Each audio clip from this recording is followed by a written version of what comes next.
What's up, everybody? How y'all feeling, man? This is Malcolm, and you're on Malcolm Talks. You know what? Today I want to talk to you about your self-talk. Because, see, we all have self-talk. The conversations that go on inside of our head every day. And these conversations are very powerful. As a matter of fact, they're so powerful that they determine who you are. Your self-talk. And a lot of us might have negative self-talk. Now, I don't know where this conversation even comes from, because a lot of times, man, if you're like me, thoughts will pop up in your head and you're like, wait, where the hell did that come from? Something negative as hell might just pop up into your head. I think they're called obtrusive thoughts or something like that. Thoughts that just throw you off of your whole program. You might just think of something crazy. You're like, damn, you know. Or you may think of something bad happening. You know what I mean? Or a thought might pop into your head of you not succeeding in whatever it is that you're trying to do. I want to talk about that, and I want to talk about ways for you to change your self-talk. You know how people say, if you don't have something nice to say, you shouldn't say it?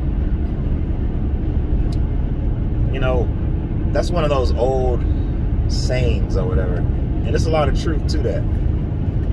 There's a lot of truth to a lot of those old sayings, man. That's why they've become popular over the generations. If you don't have something nice to say, don't say it. But see, that translates also into the way you think. Because when you let a word come out of your mouth, it actually has more power in its manifestation abilities, if that makes any sense. So, for instance, you could say, man, I'm always messing up. Damn, like you could say that out loud. And just by saying that, you're going to be 1% more prone to messing up and making a mistake. And I don't know if it's 1% or if it's 0.5% or what.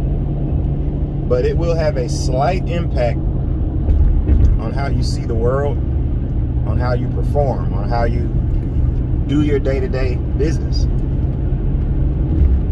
And it's like a self-fulfilling prophecy when you say words out of your mouth. Because see what happens when you say words out of your mouth, those words start to become locked into your mind and then become part of your self-talk. And self-talk is much more difficult to control. It's already hard for some people to control what come out of their mouth. Some people say any damn thing. All kind of stuff. Negative. It's like lies. I'm like, damn, you can't control your mouth.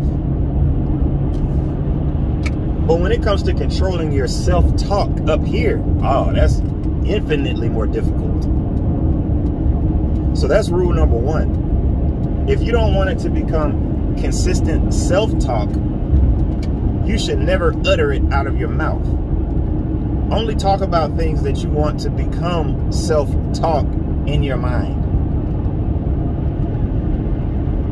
I'm pretty freaking awesome. When you say that, that's going to get locked in. You say it enough, yeah, you're going to sound a little arrogant.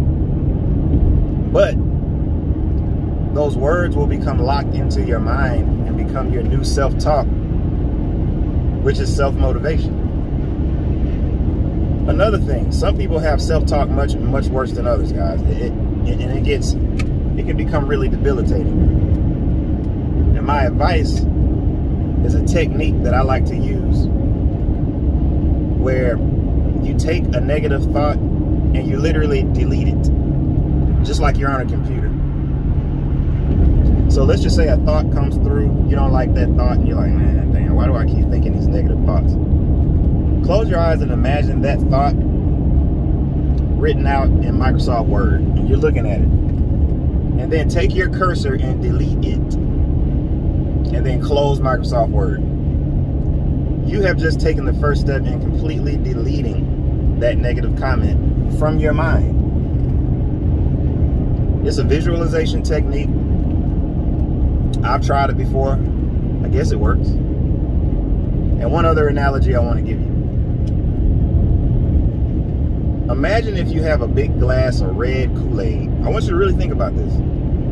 You got a big glass of red Kool-Aid, right? Look at that as negative thoughts. The Kool-Aid is the negative thoughts. You're trying to turn that red Kool-Aid into crystal clear water. The crystal clear water symbolizes crystal clear thoughts. Okay? So the question is, how do you do that? Well, guys, one of the only ways you're going to be able to do that is you have to have more positive thoughts, crystal clear water, going into that glass than you do negative thoughts, which is the red Kool-Aid.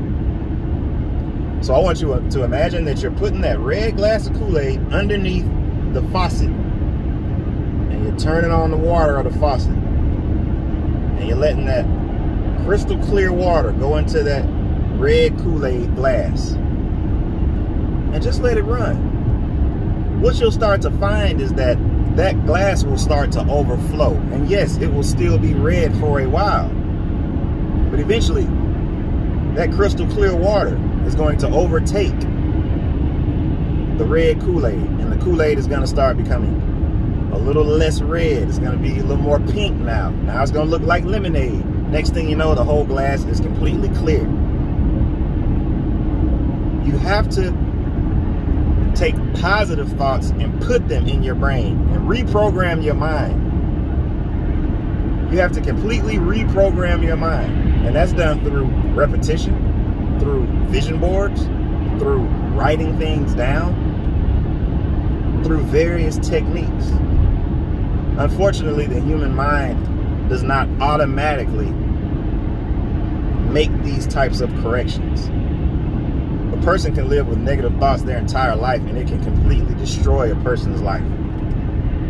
I'm just trying to give you tools so that you can manually, efficiently, and permanently